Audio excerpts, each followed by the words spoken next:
Like I said, it's about the creation of the play is really a metaphor for how do we all get along.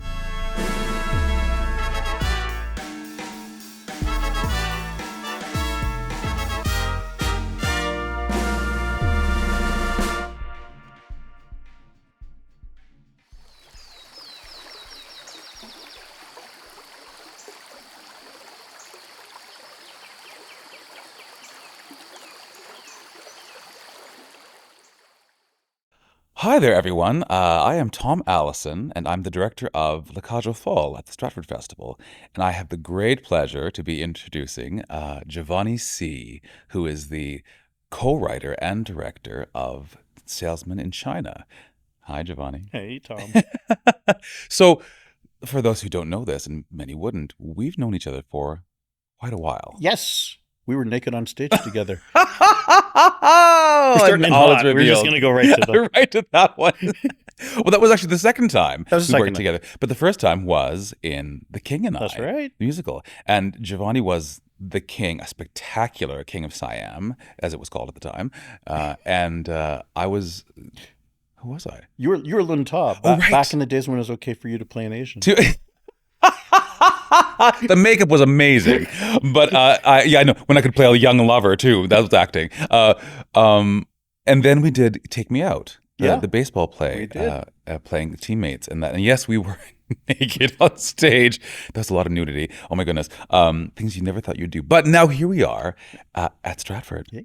24 years later. Yeah. So, Salesman in China, would you tell us briefly what is the show about? Yeah, this is a new play that I co-wrote with Leanna Brodie, who is also my wife, and it's based on a real life event. Arthur Miller went to China in 1983 to direct a Mandarin version of Death of a Salesman, his one and only time directing. So he directed this in a language he did not speak at all. So our play is a dramatization of that, the making of that production that he did with his key collaborator, Ying Ruocheng, who was kind of the Laurence Olivier of China. He not only did the translation that everyone performed, he also played Willy Loman. He had an extraordinary life, which you learn about a bit when you see our show. And, he actually went on to become a film star. He was in Bertolucci's The Last Emperor, in the movie the TV series Marco Polo as well. And he became the Vice Minister of Culture for China 3 years after this 1983 production. So it's a backstage drama, which everyone loves. It's a making of a play that nobody thought would succeed. Spoiler, it did. It's a celebrated production, which I think people can guess because you don't usually, talk about something that major didn't. flops. Yeah, sure. But there was a lot of tension and a lot at stake because China was so different in 83. It was less than 10 years after the Cultural Revolution, which caused tremendous social upheaval. And it was not at all a rich nation the way it is now. It had just started some of the economic reforms that led to that widespread prosperity. But at the time Miller was going there, it was a developing nation. Some of the challenges Miller was facing is here he's doing Death of a Salesman, which is not just, the great American dream play in a country that has no context of that kind of capitalism, but just on a practical level, they didn't have life insurance or traveling salesman. Both of those very, very important plot points in Death of a Salesman. So everyone's wondering, how is this possibly going to work? And somehow it did, because both men had faith in this idea of a common humanity and faith in the ability of theater to bring people together. How extraordinary. So at the time, wasn't it the first North American English play to come across and be translated or something? Well, it wasn't the first Western play, but they, because a lot of this acting troupe, the Beijing People's Art Theater, that's where Miller went. A lot of them were trained by the Soviets. Okay. They had experience doing Chekhov and Ibsen and early 20th century works. They had done some Shakespeare in translation, but it was the first time that they actually were led by North American. To have Miller there, right? They literally called him the foreign expert, right? He was there to as invited by Ying and by one of the co-founders of the Beijing People's Art Theater, Cao Yu, who is one of the great contemporary Chinese playwrights. He is a contemporary of Eugene O'Neill's. A lot of his plays have that kind of expansive feeling of being these 4-act family sagas. So they invited Miller over because they wanted to initiate that exchange. This was not a government kind of this was led artist to artist, and that's what we really try to emphasize here, is that often when you're building ties with different nations, it's a person to person kind of connection, and often an artist to artist connection. Right. And so what led you to this as a topic? It was all Leanna's idea. Okay. After this production, Miller he had a lot of spare time because of the kind of like our rehearsal schedule here. Yes. It's a bit unusual. You get time, you get days off. He wrote down everything, and he published a memoir which was titled Salesman in Beijing. I think it got released on his centenary as Death of a Salesman in Beijing, but it's a fantastic memoir of his time, his 8 weeks in China. I bought it in the early 90s before I even met Leanna, and it was on our shelf, and it was one of the books that survived the move from Toronto to Vancouver. Right. Fortunately, because when we were there and I was running Gateway Theatre in Richmond, Leanna plucks it off the shelf, reads it, and says, "We have to make this into a play. This is about us now." And what she meant by that was I had gone over to Gateway as the artistic director in Richmond, BC. Richmond, BC, for context, is 55% of its population is of Chinese heritage. Okay. 55, majority. And when you take in all a lot of the other ethnicities, it's about almost 3/4 non-white as a population. Right. And 60% of Richmond residents were not born in Canada. So it is, of all Canadian cities, the most the highest concentration of immigrant population. So I'm there taking over theater company in this city that's about 3/4 not white, where my audience was about 95% white, which is a wonderful audience. But Sure, if you're yes. thinking about the future of that theater 15 years down the road, it necessarily had to align and look more like the city I was in. Right.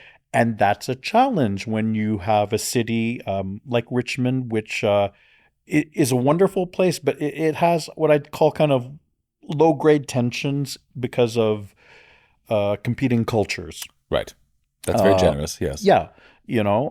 So Leanna read this and she said, "This is exactly what you and I are dealing with here, trying to bring cultures that are so different together, trying to create those bridges that allow us to see what we have in common." And she got this wonderful idea, and this is a while back. So that's how it all started, is with Leanna reading the book and thinking it should be a play, and then pitching that we should write it together, because that's something we had never done. Well, and that's something I want to talk about too. Yeah, for sure. We'll bounce a little bit, but what is that experience? So you've written plays. How many plays have you written on your own? On my own? Because I flip-flop between, because I can't keep a job down and I'm directing or acting, I would say, I don't even know. It's not as many as Leanna. It's maybe 4 or 5. Well, still. Yeah. But I'm not the most, prolific playwright. Sure. But Leanna's written more plays on her own, and then she has her translation practice. But we hadn't even collaborated in any capacity. Like I started, we started to co-act in a show back in 96, I want to say. And then I herniated a disc, so I never got on stage with her. Right. I had to be replaced. And then I was going to direct her in a show, and her mom got sick, and she had to withdraw. So this is actually our first time in 32 years, whatever, that we've done anything together. So okay, so then what's that process? Like, how do you enter into that? Yeah, with some parameters for safety, emotionally, maritally. No, that's a fabulous question. Oh, we're still married. So that's a good sign. Yeah, forget the Stratford premiere. We're still married. we had to discover how we work together. Okay, because not only have we not worked with each other, we've never co-written with anybody else, right? So we're not even used to that. Right. So 2 levels are happening. 2 levels are happening. What we discovered pretty early on is what worked best, which is, first, let's talk about the first part. We're very different writers. I am a very structure-focused architectural writer. I need to have the outline. I need to know what happens at the end before I start at the beginning. Right. Leanna is very much about writing what comes to her. She often pieces things together after that. Like, to her, structure is revealed through the act of writing whatever comes to mind. Yes.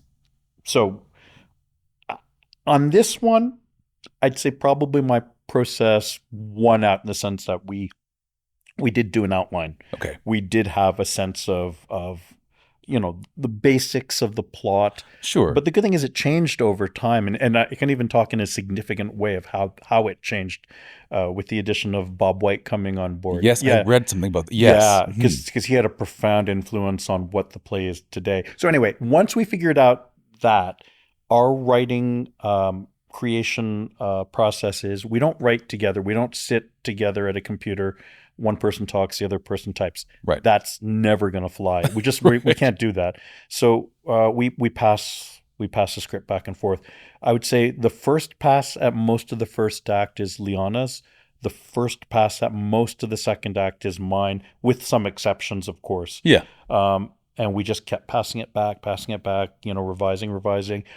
Rarely did we get to an impasse where, like, I'd get her red scribbles in the margin and say, oh yeah, she's right, Yes. and vice versa. It's maybe only once or twice that we really had to talk things out about what are you thinking?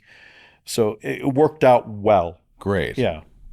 And so then Bob White, who is the dramaturg, well, no, across Canada, certainly at Stratford at the time, was new play development. That's right. He was running the new play development department. He's had a storied 50-year career, member of the Order of Canada. We love Bob. Bob changed it in the most significant way. Our first first drafts of the play really centered Miller more as the protagonist. And it was Bob, literally the white guy, who said, why isn't Ying your protagonist? Because he's the one with the competing priorities. He's the one. And that was the aha. And it actually made both Leanna and me recognize that kind of uncomfortable way that I think we hedged our bets at thinking people are going to understand the play more if he's that access point. If it's told from his lens, because then it's a fish out of water story. Yes. And we all can understand a fish out of water story. But the thing is, we've all seen the fish out of water story. A lot of drama that is focused on China, particularly, I'm thinking Chimerica. I'm thinking Chinglish by David Henry Hwang. It's all told from the perspective of the North American white person who finds themselves in different circumstances. Right. We've seen the play. This is, once Bob said that, it was incredibly liberating, and it made it. And Miller is still a central figure, and we love our version of Arthur Miller in this play for sure.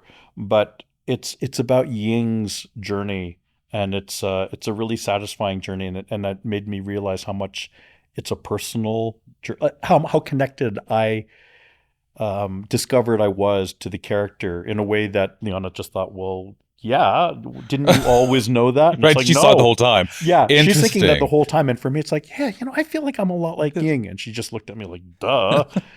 Yeah, so. She's a smarty pants that way. She is. Huh? Yeah, she is. Interesting. Now, can you talk about how so? What was it that made you, that offered that to you so that you saw it? Okay, first off, we're about the same age. Like I'm, as he was when he did that. Right. So there's a bit of a physical resemblance, which is weird because I didn't really pick on that, but other people have remarked on it. But beyond that, no, what it is that feeling of feeling like you are the person who is the bridge, the person who is seeing trying to see things from both perspectives, because I think I'm a Chinese Canadian of the generation where we were very much encouraged to assimilate. Right. So I lost a lot of connection. Like, I don't think it was until later when I got into theater that I started exploring much more about my Chinese heritage and identity. Right. When you're growing up in the 70s, it was just like, fit in to get along kind of thing. So, absolutely. Yeah. So I feel like an understanding, like Ying, of how to, bridge gaps, offer understanding, the need to be a conciliator of sorts. So yeah, that it's really about that. And when I was running Gateway, the pressure, I guess, of keeping everybody happy. So his circumstances are similar, where the stakes are much, much, much higher. Right. So it's just kind of like imagining what I'm going through, and to a much more extreme and urgent degree. My God. So how long did it take to write the play? Like, what's the process for a show like this? You have the book itself, and we have the information. Where else do you go to find the information to create the world of it? Yeah, great question. Well, Ying also wrote a memoir. It's not entirely about the production of Death of a Salesman. His memoir is called Voices Carry, which he co-wrote with Claire Conceição, who's a really respected scholar of Chinese theater at MIT, and she's become a really good friend. So we went to that memoir. We got to meet Claire. She connected us with people at Beijing People's Art Theater. We took a trip to visit. The actors playing Biff and Happy are still alive. We got to meet them and interview them, to be in the rehearsal room where Miller rehearsed them. There's a BPAT museum. BPAT is Beijing People's Art Theater. Okay. So it has because it's like the Stratford of China. It's a huge organization. It has its own museum, and there's a whole section dedicated to the production of Death of a Salesman. So just being there, reading about it, interviewing people, getting secondary sources, that was the research part. You asked how long it took to write. Well, it all started really, like, Leanna got the idea in 2015, but I don't think we really got around to writing anything till 2017. Right. I was running a company and didn't have a lot of time. But what happened in 2017 is Playwrights Theatre Center is a play development center based in Vancouver. And they have this wonderful 3-year residency program. We were accepted into the associates program. So the first passes at the script were done with Playwrights Theatre Center with Kathleen Flaherty as our dramaturge, and Heidi Taylor is the artistic executive director of PTC in Vancouver. She took one of our early drafts and sent it to Bob, who at the time was Keith Barker's predecessor, running new play development. And Bob invited us in 2018 to the retreat. Yes. Yeah. Yeah. So we were here for a week in September 2018 working on the piece. And then it was Ted Witzel who was running the STRATLAB, the Stratford's research and development arm. So make it sound like General Electric. Yes, but Ted Witzel asked us to come by, and we led a bit of a workshop on the writing of Chinese playwright Gao Xingjian, but we also had a reading of a more advanced draft of Salesman in China.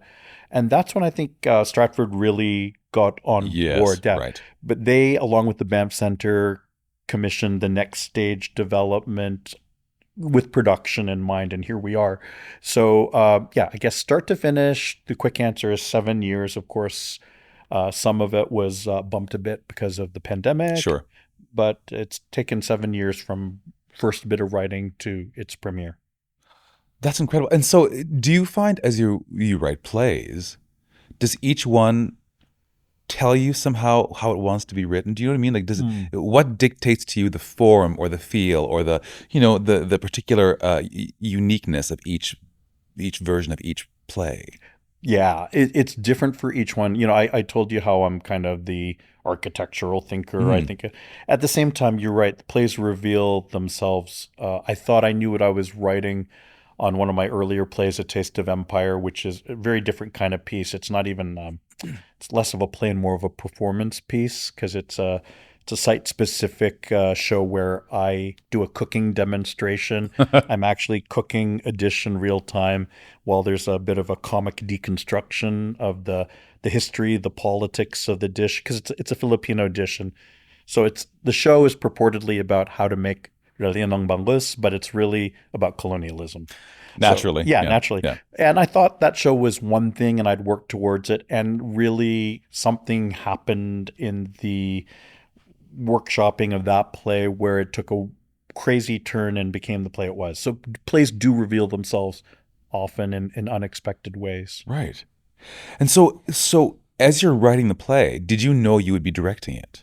Yeah, I think it was always with a mind to direct it. So because some of the transitions, if you're reading them and think, well, how do you do that? I guess I wasn't as concerned because I don't think I wrote a transition where it was, write it and make it somebody else's problem. I always had an idea of what it would look like, sound like. Yeah. So the luxury of being able to actually put the ideas into the written piece itself. And I'm actually finding that's kind of where my practice or my interest is going, is that writing, directing, kind of that path, like with Morris Panich or Judith Thompson, where I'm writing with a mind to doing a first production. Well, there's something interesting about that because you get the luxury of knowing how it can live because you have a say in what that is, certainly. Have you been able to direct each of the shows you've written? No. Is this the first one? Oh, wow. Yeah, I did direct a translated version. I mean, I performed in A Taste of Empire with Guillermo Verdacchia directing, but then when it got translated into Cantonese by Derek Chan, he played my track and I directed him. And I think that technically is the first time I ever directed something that I wrote. Right. But this is the first time, that I think I've directed something that I started writing knowing that I was probably going to direct it. Right. Yeah. Well, actually, technically, no.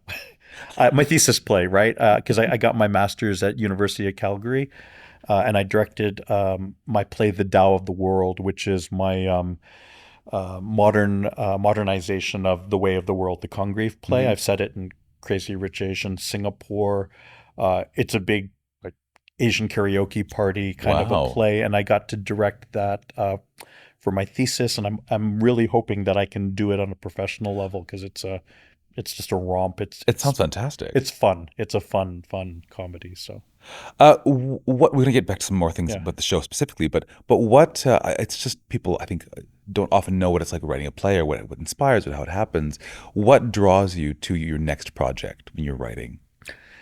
Yeah, I thought it was always kind of random, but there is a bit of a pattern to what I've done. Like I seem to be drawn to reimagining plays from the classical canon through an Asian Canadian lens. Yes. Yeah, because there's Tao of the World, which is restoration comedy reimagined.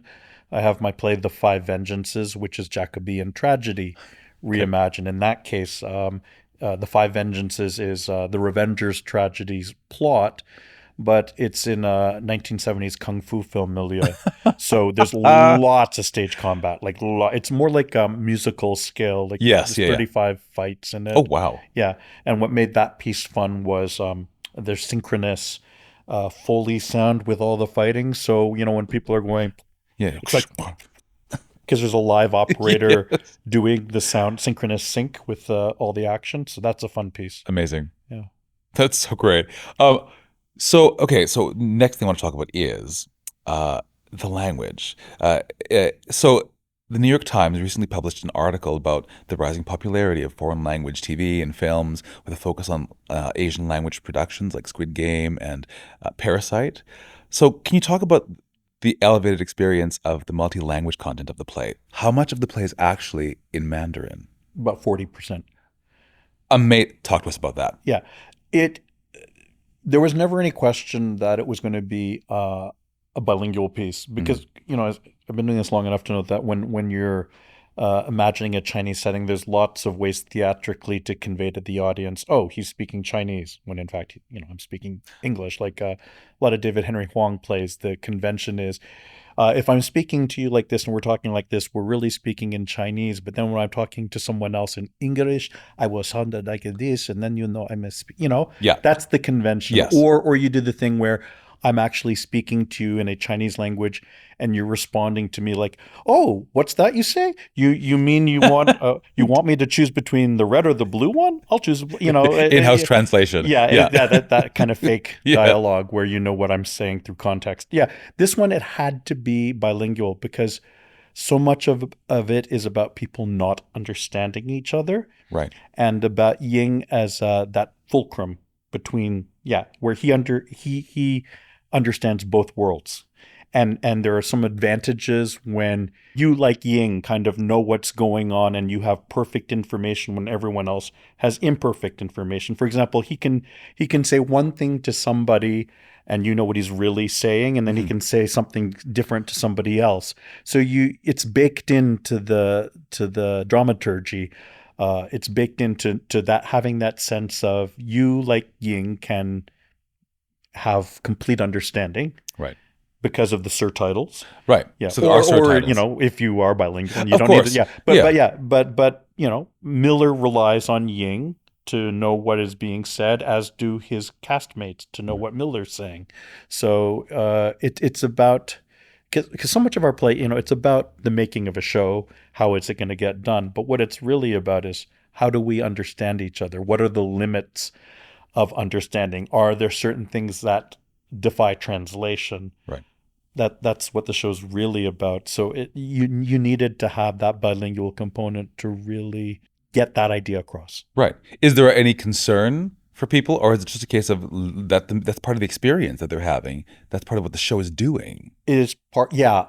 There are parts of the show that are deliberately not translated, so you can get a feeling of what Miller's point of view is. It's playful. It's I'm not saying there's large portions, but there are definitely intentional small little chunks where you're meant not to know, or it's more important that you not have the perfect information, that you feel the sense of struggling to understand. Right. Wow. And so would you talk to us about, it's a couple of things, layers of this, working at Stratford. So would you tell us about what it's like working in rep? Yeah, it's new for me. This is this is my rookie season. Okay. Yeah, so I asked a lot of people about directing under the Stratford rep system. Would you explain to us? Oh yeah, sure. Yeah. Well, I say typical, but under this weird thing that we have in Canada, the Canadian Theatre Agreement, most rehearsal periods follow a 48-hour week model, where you have one day off. You're working 6 days a week. You usually either have Sunday or Monday off, and you're usually working 10 to 6. So it's 8 hours a day with a 1 hour break. I say 48 hours, but I guess that's really like 42 hours. Right? Yes, yeah. Yeah. So anyway, that's the norm, and I say norm like it's a good thing, but it is what it is. It is what it is. Just, yeah. But in Stratford, because of the rep system, because some of my cast is probably performing in Hedda Gabler or Romeo and Juliet, you get them on a kind of staggered schedule. So it adds up to the same number of hours in theory, but it's spread out over a longer period of time. And they have this interesting kind of, like, you have to know the difference between a primary and a secondary.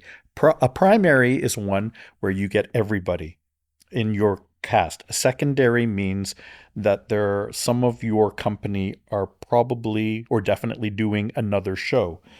So it's knowing how to work that out is really one of the keys, as you know, the keys to success. I mean, it's really a scheduling challenge. Like if you want to succeed in the system, you just have to have a really good sense of scheduling and just do the really mechanical, dull work of working backwards from where do I want to end up at July 27th? Okay, if I want to be here and I have this number of hours and some of them have everybody and some number of hours have some of them, how do I get to this spot? And you just reverse engineer it and create a schedule where you can do what you want to do and hope that everything falls in place, but and leave a little bit of wiggle room because things never fall in place. Of course. Yeah, you have your contingency built in. So anyway, it is a very, it's spreadsheet stuff.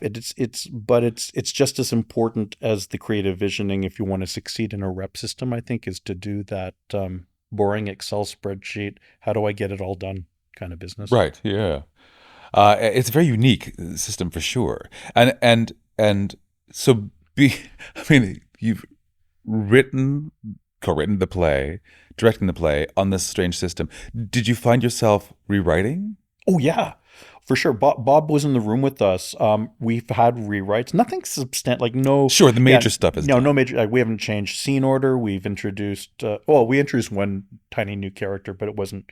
Yeah, because a lot of the decisions. It's difficult at this point to introduce a new character because that new character probably needs a costume. Yeah, and your costume budget's already stretched thin. But there have been changes that Bob and Leanna and I have worked out that I think really make the show stronger. Great. So you're in a good spot now. You're in tech right now. Yeah, we have 4 more hours of Q to Q. And then we start our tech runs next week and quick change. So I've seen all the elements except for Ming's costumes, except, in pictures. Yeah. But I haven't seen them on people under lights. And I'm so looking forward to that on Tuesday. On Tuesday? Oh, wow. Yeah. Not that fast. So then what's it like? I know, being here doing La Cage aux Folles, which is about a gay couple and their son getting married and this whole comical premise, but the reality of a very gay-centric story being on a main stage at the Stratford Festival, what that means to me as a gay theater art creator is substantial to see my world reflected with love and care. What's it like for you seeing the story on this stage with these actors in this moment in time? Oh, Tom, I can't even tell you how thrilling it is. It's just because if I'm not mistaken, I think the only other play written by an Asian writer in Stratford was Rice Boy, Sunil Kurtavilla's play, right? Right. And that's like, I think, early 2000s, late 90s. I think that's a 4-hander that was done in the studio. Right. And so it's been a while since they did, Stratford has produced a play by an Asian playwright, but we have a cast of 19, 16 are Asian. It's going to be a beautiful thing to see that curtain call, to see something that this festival's never seen. Right. It's going to be thrilling, and I'm just so filled with pride with seeing the different generations of performers, seeing the young performers in particular just excel, because I hope the ones who want to have long careers here can have long careers here. When I think about the young kids the high school students coming to see this show and seeing themselves reflected, it's very meaningful to all of us in the company. I think we all have a sense that we're doing something that's overdue and important and joyful. That's amazing. And you touched on something there too. It's the idea of, I think for any person of color, if you don't see yourself somewhere, even if it's not about you being kept out, you just don't know that you can dream it. That's exactly it. I started coming here, maybe I was 13. I mean, I saw Benedict Campbell's Lear. I was just talking with Anthony. He's talking about Nicholas Pinnell. I saw him in Measure for Measure as Angelo, and I fell in love with this place as a teenager, but it never occurred to me to go into the theater. That is just pure, a random occurrence. Right. Because I never saw myself in those productions. I admired it as a fan. And, absolutely. Yeah. So I'm, it's like you say, young Chinese kid, young queer kid sees themselves reflected, says, hey, that's something I want to do. Yeah. Yeah. It's a great thing.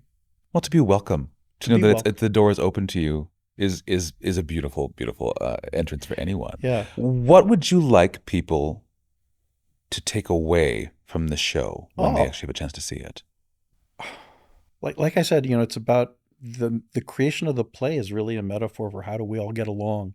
How do we all do something together when there's baggage between us, when there's misunderstanding, maybe mistrust?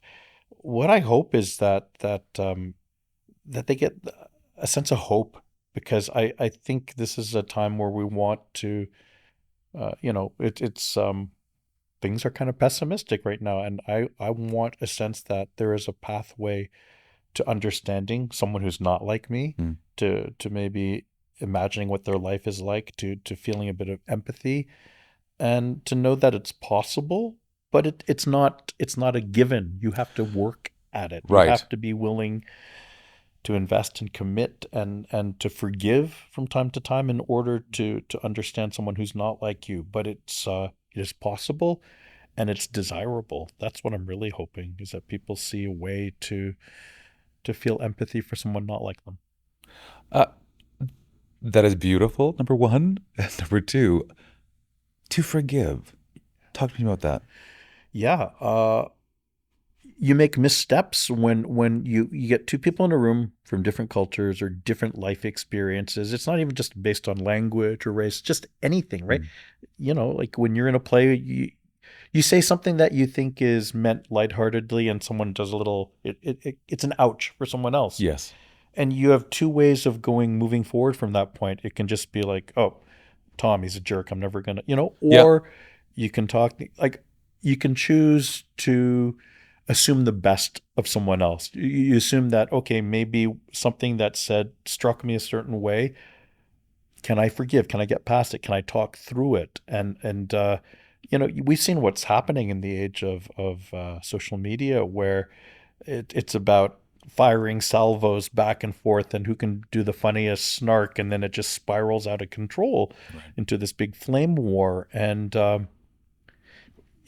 it's really about, somebody says something you find hurtful, you can get past it, but it's a choice, right? And it's also a choice for the other person to deserve your forgiveness, because they have to be sorry, right? They have to actually recognize that what they did caused harm, own up to it, say, hey, I'll do better.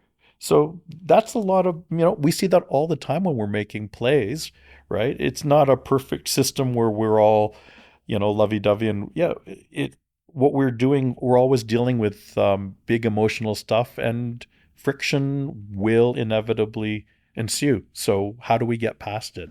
So I think of, and maybe that's just because it's our profession, it's how I think of the world, or, we certainly created a structure in Salesman in China where Ying is processing everything, all the occurrences of his life in the context of the rehearsal hall. Because one of the things about our play is Leanna and I have tried to emulate the expressionistic structure of Death of a Salesman, where, when Willie's under great duress, parts of his past, present collide, and it's not so much a flashback, it's almost like his mind is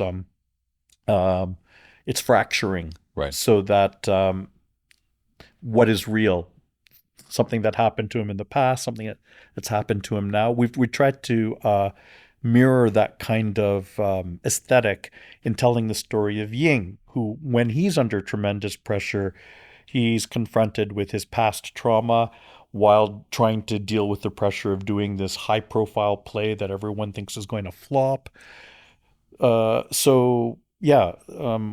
did this question start? It's okay. That's fantastic. Yeah. You're taking us in exactly where we want to go. Yeah. It's what the show offers us is a way of understanding, and whatever the language is, which is any great art, it's a universal sense of human beings trying to connect, trying to find community, trying to be part of a community bigger than one culture, that we're all part of the culture of being on the planet together.